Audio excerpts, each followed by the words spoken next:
We talk about this all the time, right, on Tactics Exposed. Managers can have a plan, but when that plan goes wrong, how good are they at changing it up in-game? And Unai Emery, at the moment, is the best in the Premier League at changing games within the game.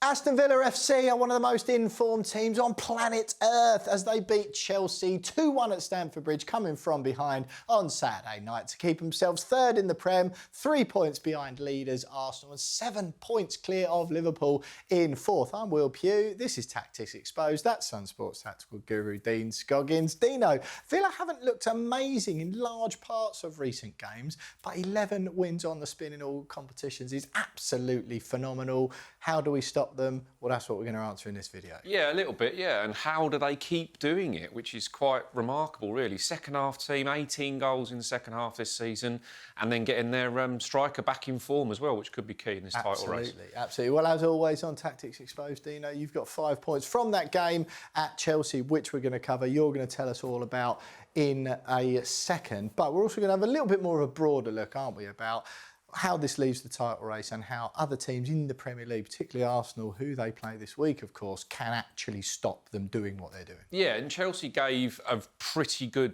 tactical blueprint of how to do it. They just didn't carry it out well enough in the end, weren't clinical enough, and then allowed Villa to do their thing in the second half. Right, coming in, Dino, what's your 5 points then?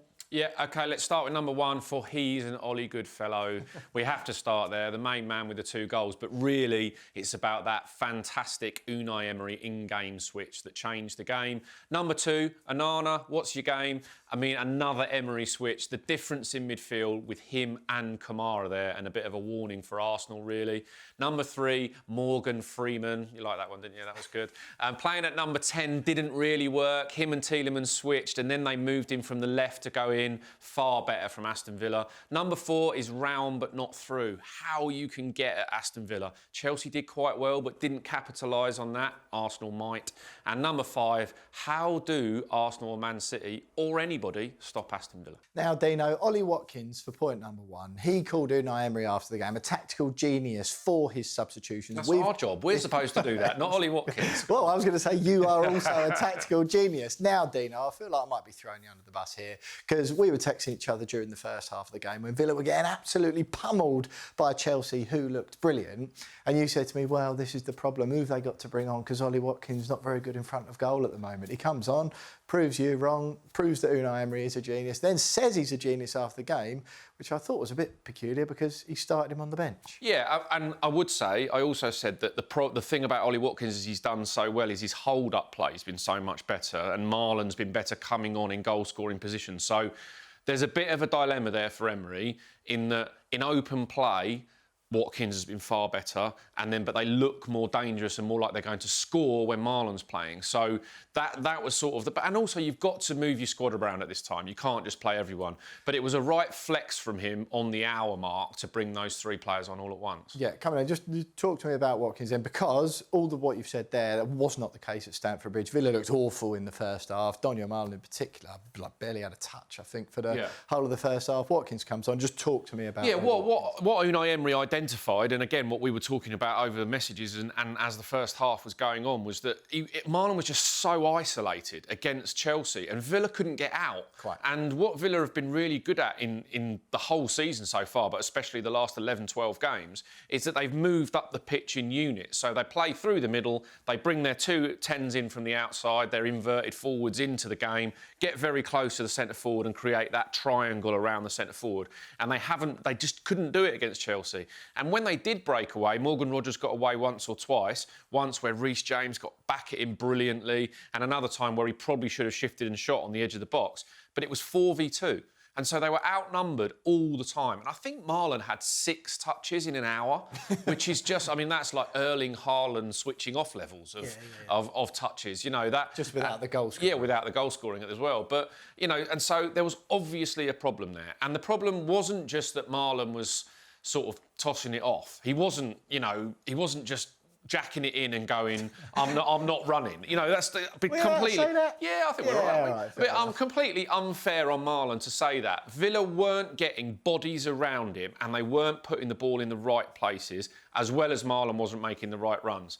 And I actually noticed the switch at half-time. There was a difference in their approach at half-time. So he'd made the tactical switch at the break, and then he made the substitutions on the hour because then he needed fresh legs to fulfil it. Straight after the break, there was 2 up, and it was Morgan Rogers and Marlon pinning the Chelsea centre-back. So I could see that straight away he'd given Rogers an instruction, get up with Marlon and get up there together with them, okay? And then he makes the change, and immediately, he made the change just after Marlon was dropping so deep to come and get the ball, there was nobody up front. And Morgan Rogers actually looks over his shoulder and goes, there's no striker. And then at that point, Unai Emery went, right, enough's enough. Brought on Sancho, brought on Onana, and most importantly, brought on Ollie Watkins. But straight away, what that meant is Jadon Sancho goes up with Watkins to occupy 2 Chelsea defenders again, which means Chelsea can then stop overloading the midfield. Because what was happening is Chelsea had 2v1 there and then an extra man in midfield, because Villa always have an extra man when they're playing out. So they were getting outnumbered. So Emery took a risk, pushed 1 further forward in midfield, 1 further forward in attack, and then all of a sudden Chelsea are going in the opposite direction. And that was before the goal. The Watkins had that run right down the middle before the goal. So yeah, absolutely brilliant from Emery in game. We talk about this all the time, right, on Tactics Exposed. Managers can have a plan, but when that plan goes wrong, how good are they at changing it up in game? And Unai Emery, at the moment, is the best in the Premier League at changing games within the game. Did it at the London Stadium with Buendia, did it at the Tottenham Stadium with Buendia as well, and Tielemans' change of position. Did it in this by moving Tielemans to 10, bringing on Onana, bringing on Watkins. He's got this group of players that trust and know what to do.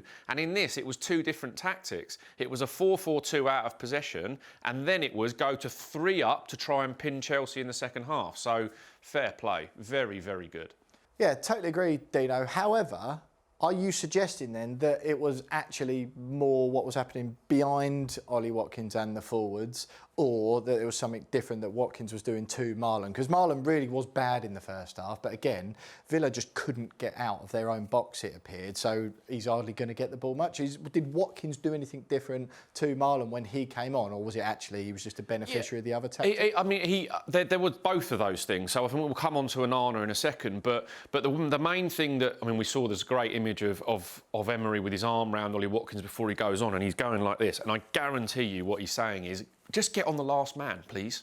Because what's happening, and that sounds very simple, but in a match, often Premier League teams will leave a centre-back alone because they're just like, then we're 10v9 outfield players everywhere else, and he's got the ball, we can just pick up. Yeah. But not what Emery did was, no, what we want is you to occupy that player, because then if we win the ball back in transition, we ping it straight down the middle to that player, you're 1v1. And of course, Chelsea didn't like that, so then Chelsea bring another man back, and that gives you the overload where you didn't have an overload before. So it's both of those things, but it was a positional thing where he's saying to Ollie Watkins, start inside left, and Sancho starts inside right, almost as a front 2. And straight away then we saw Cucurella have to drop back as well, because Cucurella spent the first 60 minutes doing whatever he likes, wandering forward, and then all of a sudden he's got Jadon Sancho playing inside right, Ollie Watkins playing up front, and Morgan Rogers coming off the other side, and then you go, oh, we've got a problem then. And Chelsea just didn't react to it quick enough either. Yeah, and so they're kind of having that magnetic effect like we spoke about before, where you're sort of hoping or gambling when you push players forward that the defender or the other team sort of stick with them and go with them. Yeah. For me, it's almost like a funnel effect of Villa. I think it starts in midfield where you've got the packed midfield, and then therefore you can funnel the ball straight down the middle to Ollie Watkins and or Marlon when he's come on in previous games. And that's where again, McGinn didn't have a great afternoon and was did he make 57 fouls or something like that in the game? But then as the ball goes into those areas, Villa then funnel their attack straight down the middle, and that was the difference between Villa and Chelsea. Is Chelsea go round the outside, which we'll come back to in a minute. Yeah. Right. Point number 2 then, Dino. Onana, absolutely brilliant off of the bench for Villa, and actually probably a key to to the result they ended up having. Obviously, we didn't mention the fact Watkins gets those 2 goals.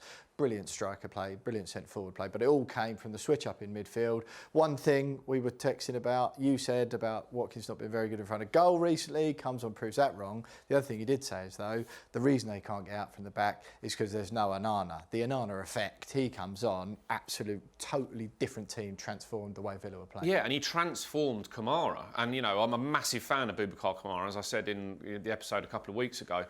And, you know, and he had an okay afternoon, but what Villa couldn't do was keep possession and progress the ball upfield. And Tielemans is much more comfortable as a 10 than one of the 2 sitting midfielders. And, you know, as we talked about before, Villa have this box shape where the 2 centre-backs sit and the 2 midfielders are in front. And those 2 midfielders most naturally are Kamara and Onana. But all of a sudden, I mean, Onana didn't, we'll come to the goal in a minute, but he didn't actually do a great deal from a playing out perspective, other than give Kamara that security and safety net that he's next to him. Is this when Onana came on? When Onana came on, yeah. Whereas in the first half, Kamara was giving the ball away and passing the ball to his fullbacks a heck of a lot because Chelsea managed to block that ball through the lines. As we've talked about, you have to do against Villa, block the ball between the lines. And it went wide to Cash a lot and it went wide to Maatsen a lot. And they didn't really get out Villa, and then they conceded possession and Chelsea had them flooding back in. As soon as Onana came on, you could see the shape and the play out from the back. And there was this amazing move where Villa did Villa things, where they sucked Chelsea right into the area. Kamara is inside his own box, about this far away from you to me from the touchline. They give him the ball with players flooding onto him, and he pings it round the corner for Jadon Sancho to go on the attack, taking about 7 Chelsea players out of the game.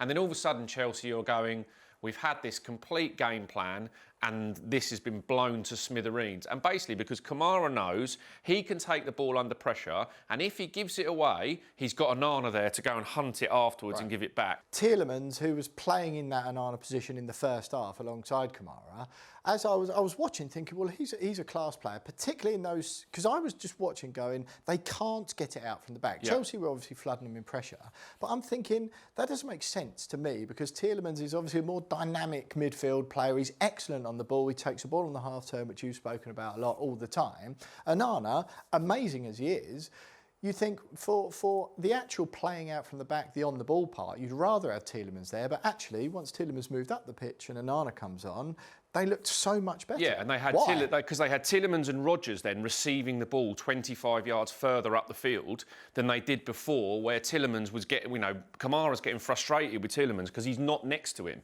And that's the key to Unai Emery's tactic, is you have that shape and therefore you have that structure to build from. That's the box, yeah. That is the box. Yeah. And then if you've got Onana and Kamara there, then Tielemans and Rodgers and McGinn, but McGinn had gone off by this stage, could then come into those gaps in between the line and trust that they can have the ball in there. And then they're taking the ball on the half turn halfway through the half, not on the edge of their own penalty area. Yeah. And that's the key in moving it further up the field. And it just didn't really work. And look, they are playing against Moise Caicedo here, and Reece James hunting as well. And Cole Palmer did a really good job in the first half of screening across. And Chelsea kept picking the pockets of Villa. And that'll be something that Arsenal watched, right? Where if you keep Villa in front of you and don't allow them to go through you, then the 3 attackers, or the 2 or 3 attackers, can come back and pick the pockets of those Villa midfield players. And that's what kept happening to Kamara and Tielemans in the first half, is that Chelsea got their shape right,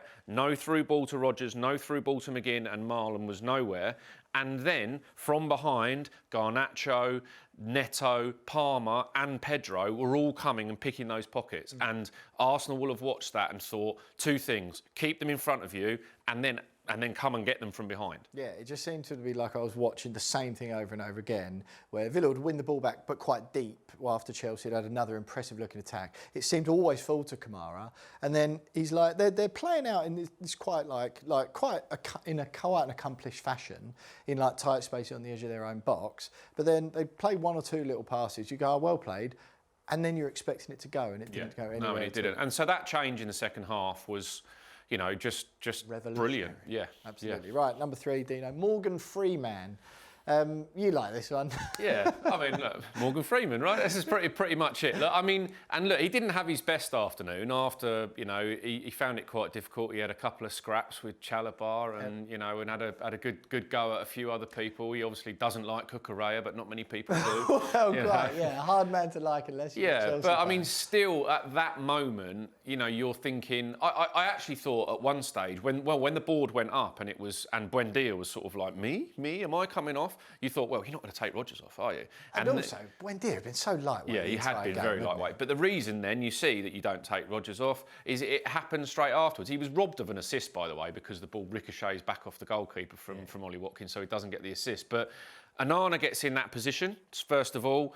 Chelsea are going to clear their lines, and Villa have then got themselves set up in exactly the position that they want to be, in that Kamara and Onana can win it, and then you've got the free man, Morgan Rodgers, in that channel. We showed it in the Aston Villa Man United game last week, and he's in that channel where Chelsea have got to be a bit cuter and pick him up. But he is alive to the situation. As soon as Chelsea go to clear the ball, and it wasn't a great clearance, but as soon as Chelsea go to clear the ball, I think it was Badiashile, then Rodgers is thinking, I'm going to win the second ball. And when second ball is one of the key things in the Premier League, full stop, but it is one of the key things in any Unai Emery team, is that you compete for the first one, and then the second one, you're springing the attack. And Onana wins the ball back, or intercepts the ball, it falls to Morgan Rodgers, and before he even gets the ball, you can see Ollie Watkins thinking, I'm in.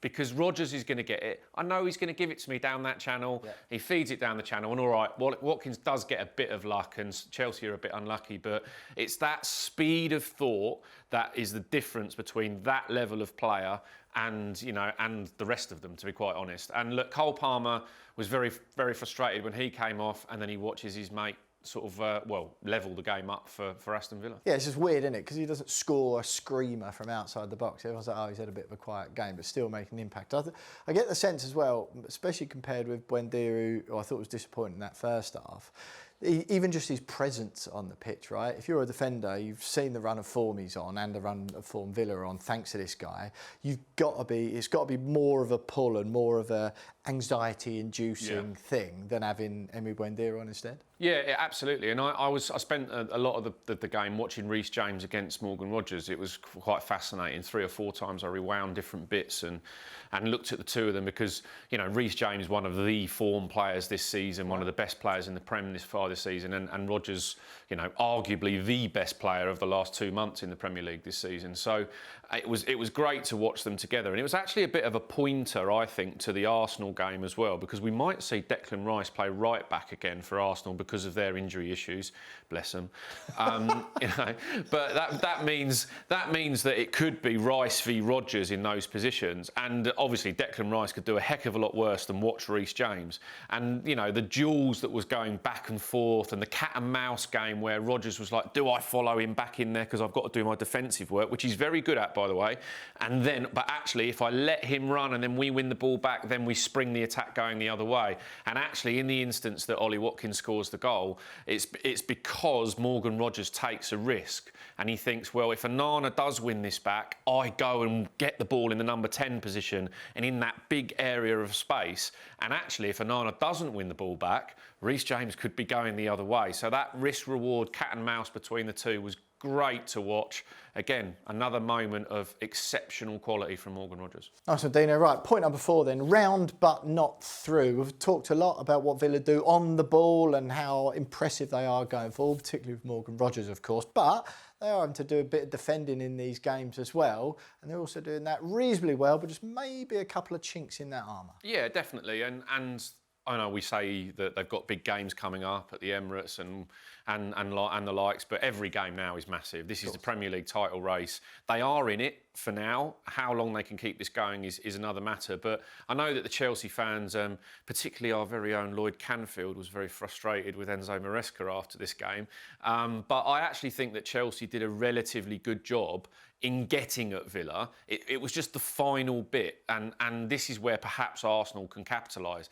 But you can't. It's very difficult to go through Villa because they've got that box shape and they bring their wingers in. Their McGinn and Rodgers come in to make a 4, and then their number 10 with the striker, stays very compact. So they defend within the line of the penalty area. Yep. Okay. So Isn't the that way like number 6 on the dice? Yes, pretty much. Exactly that, as we talked about in the Man United game. So Right. 2 centre-backs, 2 midfielders, and then 2 strikers in front. But then the full-backs and everybody and the wingers come in tight as well. So they're a very compact unit as they defend. And basically what Emery says is, we won't concede chances down those central areas. Yep. And they have less attacks go through them in those areas than anybody else, Aston Villa. But Chelsea, what they did is that they went round. And it's a very, very good tactic. So what they did, Chelsea, is again, they don't always invert their fullbacks, but they use their fullbacks in different ways in different games, Maresca. And what they did in this was bring the fullbacks in. Obviously, Reece James has got a Morgan Rogers job to do, so he was going into where Rogers was defending, creating an extra midfielder. Cucurella going to be more like an extra 10. And what that does is bring everybody else in. And then Chelsea, from the centre-backs, went direct to the wingers. So Neto got loads of the ball. Cole Palmer's then the next pass in the inside right position. Unfortunately for Chelsea, what I think they got wrong is that they just didn't cross the ball across the face of goal enough. Yeah. You know, and they got into those positions on the corner of the area. One of the things I would say is left footers on that side. And I know it's not fashionable on the right-hand side. Right. I know it's not fashionable to have somebody with their right foot on the right side, but that's what I think Chelsea were missing. And because Reece James was doing the job on Morgan Rogers, he didn't go up round the outside. So Chelsea got in those positions to really hurt Villa, but then didn't hurt them. Didn't put them. João Pedro is running at the penalty spot, running at the 6-yard line. There was one chance where he went across the face, and Lindelof got a bit lucky. Not when John McGinn stabbed it behind for a corner and nearly went in for an own goal. Well, there's that as well. Yeah. That's what I mean. They got into those areas quite a lot, but they just weren't clinical enough. And Arsenal again will be watching that, thinking, or Saka's better at crossing on his right foot than Neto is, so Saka will go up the outside more often than Neto did. But they'll be looking at it, and whether that's Declan Rice or whether they do get one of their fullbacks back fit, Arsenal, to get up the outside and whip the ball across the face of that goal. And maybe, finally, Gyökeres is going to get some delivery from there and get some joy. Martinelli missed a really good late chance against Brighton from that exact move. So Villa will stop you going down the middle and they will congest those central areas, but they do give you a chance around the outside. And as I mentioned, Lindelof there, he switches off. Yep. And there was one ball in where I think it's Marlon behind him. It was maybe Watkins has come on by that point behind him. And the cross comes in, and he's literally looking at the ball, and then 1 second later, the whole game's moved on and he hasn't moved.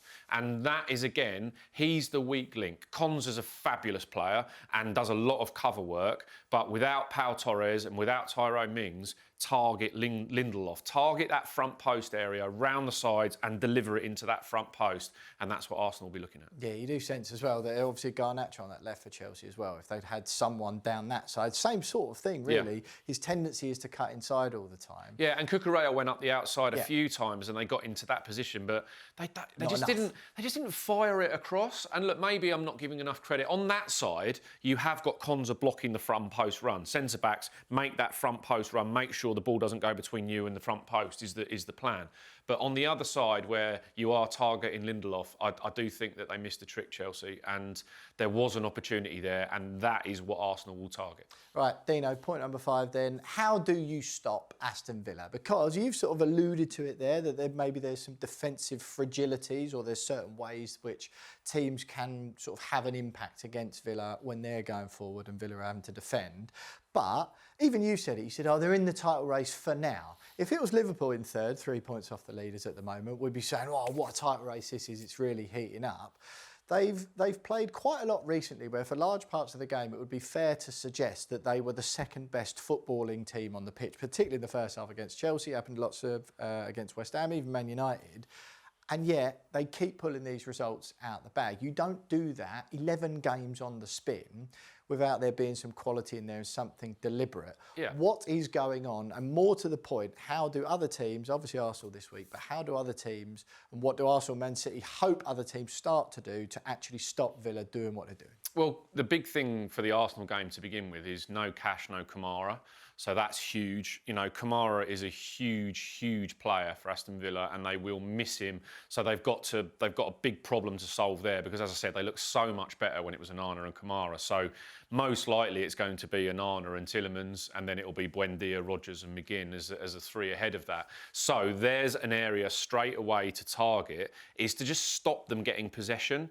And Arsenal, I think, in this game, and what teams will try in the next game, and what teams will try and do after that, is try and dominate possession against Aston Villa. But the key to it is rest defence. Right. So, and Arteta's a master at that. And look, I know Villa won at Villa Park, and it was a bit of a late smash and grab, and and look, I don't know if that's unfair on Villa. They did deserve to against Arsenal. Yeah, against Arsenal, because they went for it at the end. Villa. It wasn't smash and grab in the respect they had no chances. They last 20 minutes when the game's level, you would think, oh, Villa at that point would be thinking a draw against Arsenal's all right, but they went for it. But where you have to stop Villa is actually being sensible without the ball. And often, as we show Arsenal do, I often talk about that 3-2-5 attacking shape that teams have. Arsenal often do it with a 2-3-5, but the 2-3, the 3 there being the key, is because then if they lose possession, they've got 3 players there to then stop the attack going the other way. And I think what we'll see a lot teams do, starting with Arsenal,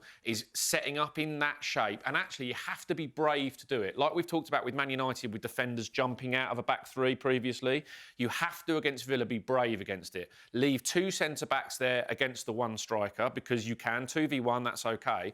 And then have 3 in front of that, so that then if the ball breaks one side, you've got an extra player to go and 2 others to come around. And again, Onana being a really, really important player for Villa, in that he carries it past people before he disappears. But you've got to either foul them or win the ball back on the edge of those areas, because they flood forward. And what they did against Chelsea all of a sudden in that second half was they gather momentum and then get more and more confident that they're going to play out around that rest defence and then go and attack. So you have to stop them in their own half. Don't allow them to get across the halfway line and be running at you, because if you've got Morgan Rodgers running at you, you're in deep trouble. Excellent stuff, Dino. Right, hope you've enjoyed this episode. Aston Villa fans, you've had even more content on your team. It's the first time for a long time we've done this much Aston Villa, Dino, isn't it? Absolutely. Well, long may it continue. Let's hope it is a 3-horse race right to the end. Absolutely, yeah. They'll be desperate to do a Leicester, I think it would be called. Thank you very much for watching. Do make sure you're subscribed to the channel. You like this video. You let us know what you think of what we've had to say in the comments. And join us for Team Talk on Thursday, because Dino and I will be breaking down what the other 2 teams in this title race, Arsenal and Manchester City, how they compare from a tactical perspective, and whose setup and style is more sustainable and more likely to deliver the Premier League title if it doesn't go, of course, to Villa Park. Thanks for watching. See you Thursday.